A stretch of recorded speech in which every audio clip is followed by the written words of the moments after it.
Hey guys, my name's Dan, and today's reaction comes from Dead Meat. This is Behind the Mask, The Rise of Leslie Vernon, and obviously there is no new kill count this week as he's currently getting married, but I decided to go back into his catalog of kill counts that I haven't reacted to yet and decided to react to this one.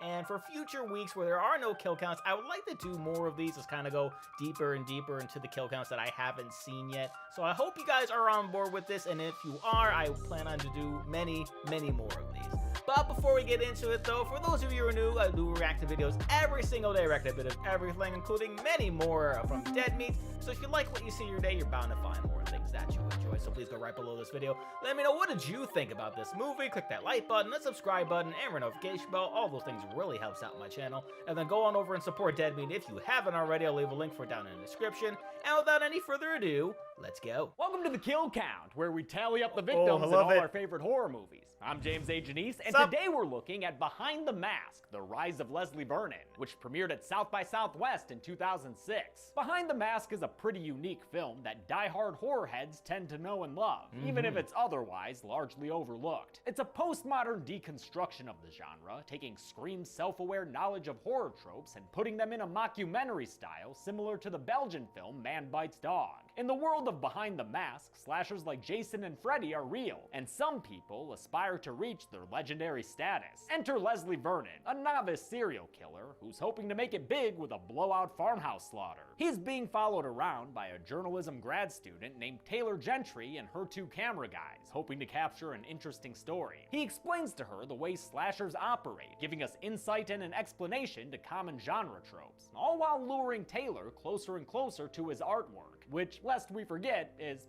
murdering people. This lends itself to an interesting theme of journalistic ethics. When should a reporter get involved and stop something bad from happening? I don't think the movie handles that question perfectly. Taylor gets uncomfortable but recommits far too many times, but it's still a good theme worth exploring in a horror film. Behind the Mask is a funny horror comedy that gleans most of its humor from the straight-faced way it depicts the material. It benefits greatly from phenomenal performers in the lead roles. Angela Goethals is an excellent audience surrogate as Taylor, and Nathan Basil is unforgettable in the title role of Leslie Vernon. How his career didn't explode after this, I'll never know. He has the perfect combination of unsettling energy and charisma. Paradise Lost. Found it. Also helping the film is the respect its creators have for the genre. The tropes are dissected in clever ways, there are deep-cut Easter eggs hidden throughout, and some titans of the genre show up in roles of various sizes. For horror fans in 2006, when the genre was near one of its low points, this must have been a welcome breath of fresh air. I'll admit, however, that I do find myself wanting to like this movie more than I do. I think it's less mind-blowing to watch it now when this kind of meta-commentary is much more commonplace. The last half hour also ditches the mockumentary style and instead switches modes to be more cinematic, so we can watch Leslie's planning play out. It makes sense for the story, but it doesn't pay off while you're watching it. This is an independent movie made for less than $1 million, and while that doesn't hurt it when the style is handheld and homemade, it's glaring when the film tries to be more dramatic. At that point, the movie becomes the very thing it was just commentating on, and unfortunately, it's not a particularly inventive version of that thing. Still, this is a commendable movie that I'm happy to bring more attention to by covering on the kill count. After all, it was made by horror fans for horror fans to watch. Can a killer keep their count high while they explain the method to their madness? Let's find out and get to the kills.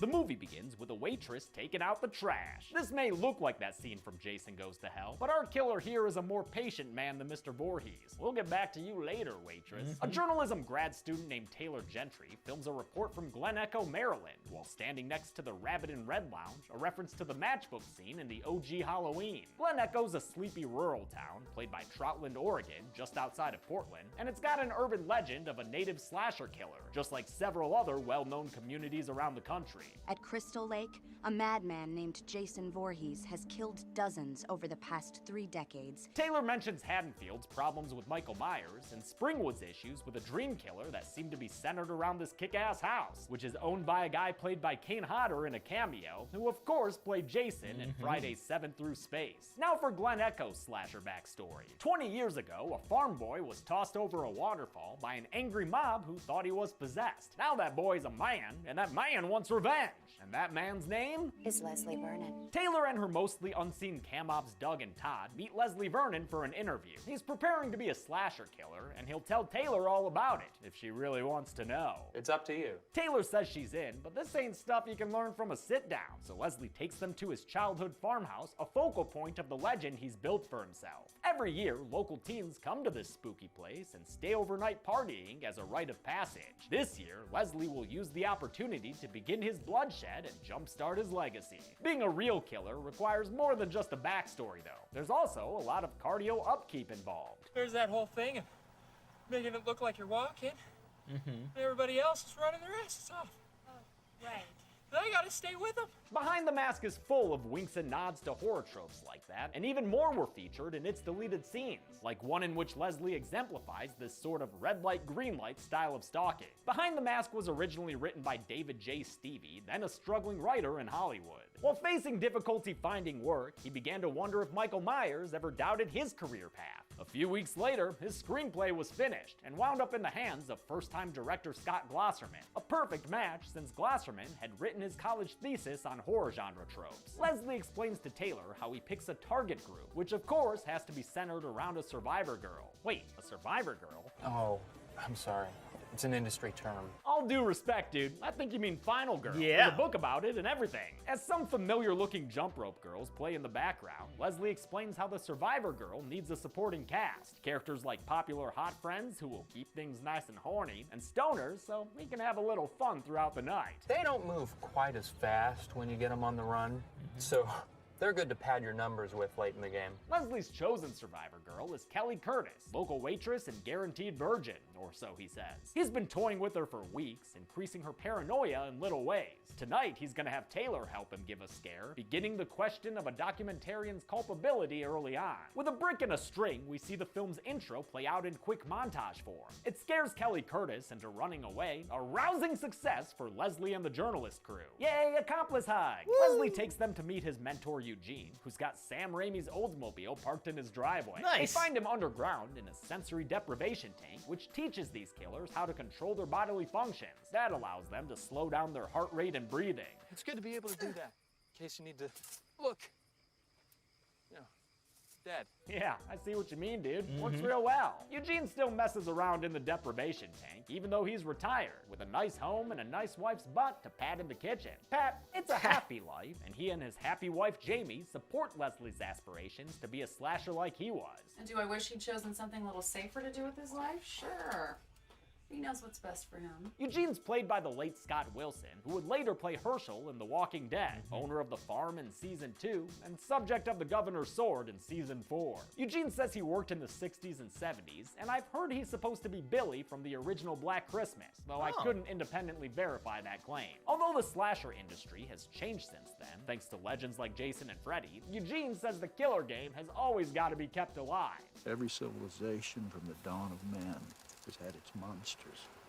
For good to be pitted against evil, you have to have evil, don't you? That's why he's happy to help and advise Leslie. They discuss his red herring, the first person he'll kill, which will dramatically raise the stakes with his survivor girl. How about a librarian? If she spends a lot of time there, I'm sure she knows a few of them. And that's a good idea right there, Les. Taylor expresses concern about Leslie actually killing someone, but this is a beat that'll get replayed a few more times in the film, so for now, she sticks with him as he heads to the library. There, he's going to plant a news article about his survivor girl's great-uncle being involved in his backstory. Only it's not really her great-uncle, it's an image he made on a computer using Kelly's face. A lot of what we use is CGI. Since it's officially murder time, Leslie gives Taylor one more chance to bail. If she's in, she's in. Despite some hesitation, she's in. They sneak into the library, and Leslie silently springs around to plant the article for Kelly to find and read. In hushed tones, he tells Taylor what he expects to happen, down to specific lines of dialogue. The librarian's gonna say something like, "It's okay, dear. It's just an old story."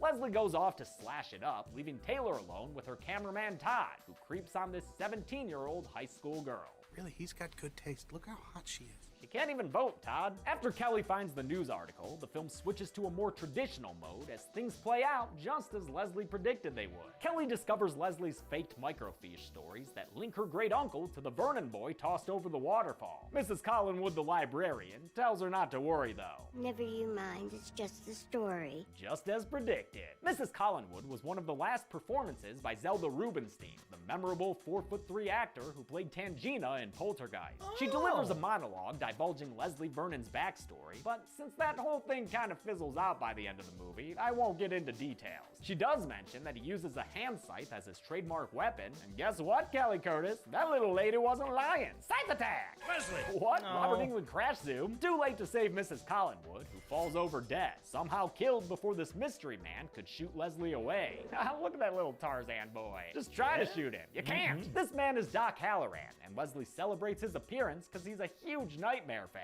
And also because it means he has a so-called Ahab, an obsessive force for good who will hunt him down. Having an Ahab makes you totally legit, especially when they're played by Freddy freaking Krueger. Robert Englund was happy to join this film after reading the script and finding it smart and self-referential. Though it was low budget and made by first-time filmmakers, by all accounts, Englund was a total gentleman on set, even mentoring Nathan Basil on how best to play a horror killer. His appearance and role is similar to Dr. Loomis from Halloween, and his name is derived from The Shining, director Glosserman's favorite horror film, Doc being Danny's nickname, and Halloran being Dick's last name. Against Leslie's instructions, Taylor goes to Kelly's diner, intending to give the girl a heads up. But don't look now, y'all about to get Ahab! Doc Halloran tells them that whoever they are, they're barking up the wrong tree. He's not who you think he is.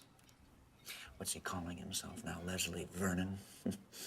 How perfect. An encounter like this is not about to go unnoticed, and Leslie explodes at Taylor for breaking his rules and jeopardizing his job. Don't ruin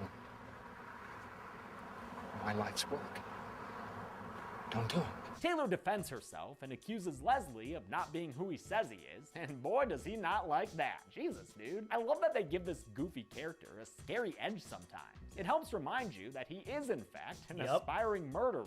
As the cam ops discreetly record them, Leslie comes clean to Taylor and admits that his backstory is all made up. He's actually from Reno, Nevada, and his real name is Leslie Mancuso, a nod to Frank Mancuso Jr., the longtime producer of the Friday the 13th franchise. Real or not, Leslie's determined to be a slasher legend. He once again tells Taylor and her crew they can leave if they want to, and once again they recommit, meeting him the next morning at his farmhouse. You know what, this is what I've chosen to do, so let's see it through. Leslie gives them a tour of his allegedly ancestral home and talks more about his plans for the big night of slashing ahead. It's fun to watch him go through his prep work. He stages the bedrooms for horny times kills, rigs the power and flashlights to keep everyone in the dark, sabotages nearby weapons his victims might grab, and nails all the windows shut. Don't they just smash them out? You'd think so. But you'd be surprised. Nope. No. As he explains what's going to happen, the movie depicts it in a dramatized way, and this is probably my least favorite part of the film. Unlike the earlier scene in the library, this stuff isn't happening for real, but because of that earlier scene, it's not entirely clear that this is just hypothetical. The only indication is the fact that Leslie narrates everything in a voiceover, which is done in a style that feels cliche even for 2006, like when it does the whole wait, freeze frame, back up now thing. Worst of all is that we'll see a lot of this all over again when it does happen a little bit later. I'll wait until then to count the kills, since there are some differences and the ones we see now aren't real. Before the night begins in earnest, Eugene and Jamie wish Leslie luck. Taylor, in a spot of foreshadowing, asks what someone should do if they find themselves among a slasher's target group. Just make sure there's one poor son of a bit slower than you when it comes time to run. I was fast, wasn't I, Eugene? You sure were. Leslie gets ready with a face paint blend that's also fire resistant and helps stop bleeding, all the while listening to Midnight the Stars and You, aka the song that plays at the end of The Shining. Though Taylor still has reservations about the whole murder thing, Leslie's so happy for tonight he could goddamn cry. And he does. A lot. Like a snotty, sniffly murder clown. Gotta love the chemistry between Basil and Goethals. It's what makes this very talky script work as well as it does. Yeah, true. Night comes and brings the annual party. As teenagers loudly drink and socialize downstairs, downstairs, Leslie and the news crew hide upstairs in a staging area. With murder so close at hand, Taylor grows more and more uncomfortable. They hear a horny couple get upstairs, which means that it's showtime! Mask on, scythe up, that's the way we like to shop. Skin, that is. Leslie kills these kids named Michael and Julie off screen, but since they weren't depicted earlier in the visualized hypothetical, there's not anything for us to look at right now. Womp womp. Now that the killing is happening for real, Taylor and her cam ops are finally freaked out, which I guess means that they didn't care that the nice little old apparently died. Leslie's having a blast, but with Taylor clearly upset, he decides to cut their involvement short and usher them out of the farmhouse. De-miking himself, he says that since after tonight he'll be dead or in hiding, they might as well say goodbye now. He just can't risk them ruining this. Okay, handshakes and face hugs. Love you, Tay. Bye. Okay, bye. But Taylor doesn't want to leave without helping the teens, so she grabs the camera and turns it off, which ends the movie's found footage conceit. We're now done with the mini DV camcorder footage, as the rest of the movie is shot on 16mm film stock. From this new omniscient perspective, we see what Cam Ops Todd and Doug look like, which is basically a Good Burger patron and Napoleon Dynamite's neighbor. The two of them want to listen to Leslie and leave, but Taylor convinces them to save the teens in a very 2006 way. You guys stand here holding your balls. She had to make That's that fair. fucking balls reference. Yeah. They enter the house and ask where Kelly is after finding the single worst actor in the movie. I think she went upstairs with that Shane dude. Dude may be a shitty actor, but he's also right. Kelly's upstairs, riding Shane like a bronco. That's not very virginal Survivor girl of her. Tay-Tay tells the teens that Leslie Vernon's here to kill them. Right on schedule, the lights flick back on and they hear a scream. A kid named Peter being killed in the basement. This kill was shown in Leslie's visualized narration earlier, giving me some footage to put under these kill graphics. Great. Pete's girlfriend Lauren runs in and screams just as Leslie predicted. Speaking of whom, scarecrow pose! Kelly Curtis fainted. It's super effective. As Taylor, Todd, and Doug try to figure out how to think one step ahead of Leslie, the stoner guys wander outside and into the tool shed. Just like not Tommy Chong in Friday Part 3. The stoners get killed one after the other. The first when Leslie springs to life and puts a hand scythe in his back. Guess Leslie's harvesting by the light of a blood moon.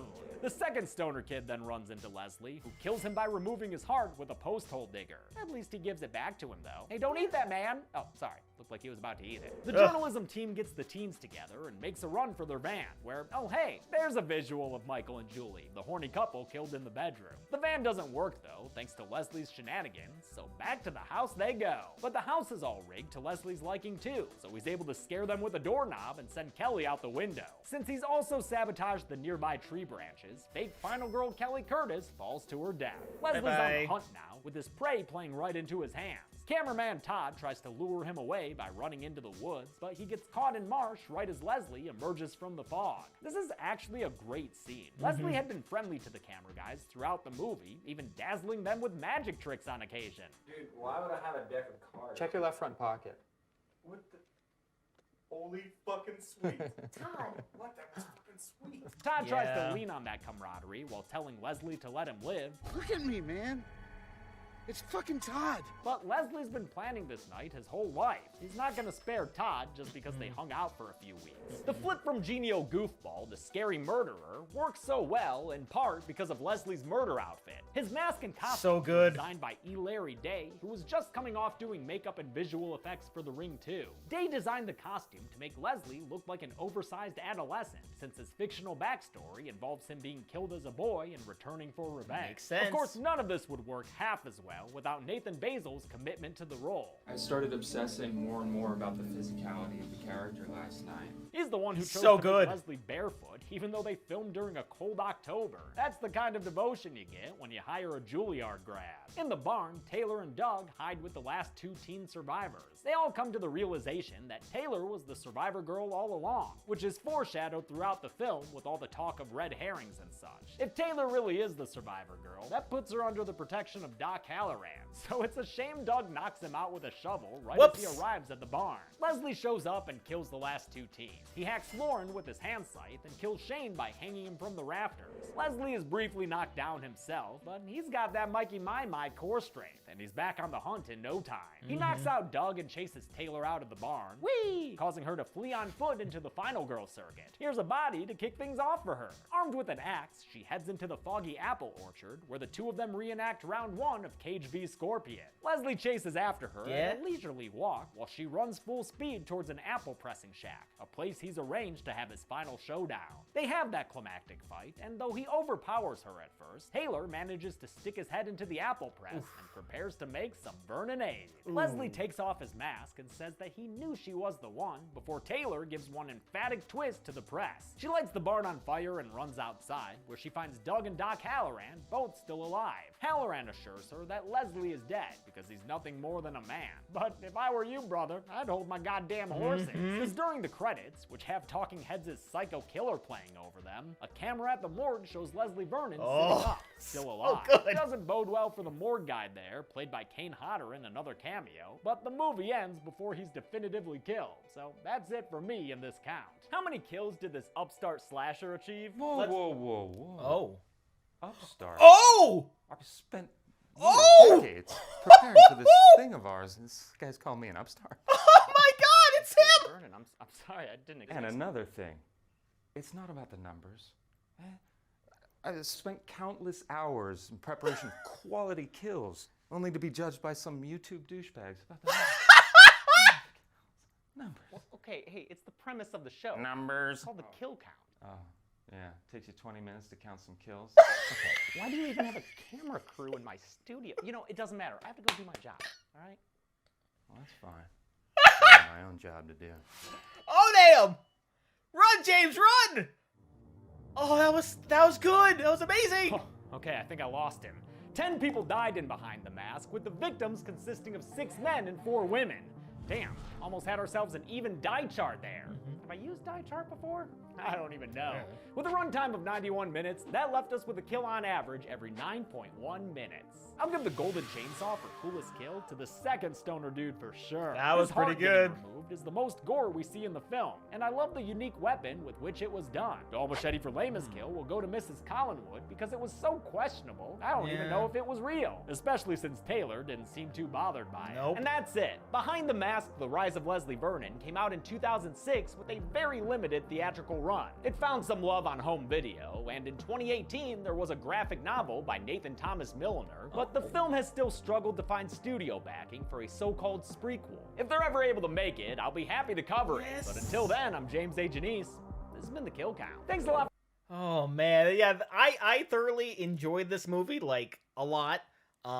Until like maybe like towards the end where things just sort of got flipped around and she decided to take on the role as, you know, the final girl, because, you know, she was okay with the librarian getting killed, but not okay with his other 2 teens, and then I don't know. Either way, I also enjoyed all the cameos involved. It's like, oh my God, look, that's Freddy Krueger. It's like, oh, that's the actor who played Jason, and they were just like all over the place, and you know, the Necronomicon, Hellraiser's cube thing. I can't remember the name of it. That was in the beginning. There was just so much love for all the horror movies, and it was so cool to see like, oh, well, this is how everything's planned for the killer. He meticulously goes over every little thing. It was just so good. I really enjoyed that bit. And then again, when I was just sort of like waiting at the credits there, because why else would they be showing it unless he's going to just sit up? I was wondering if they were going to show him actually killing the guy,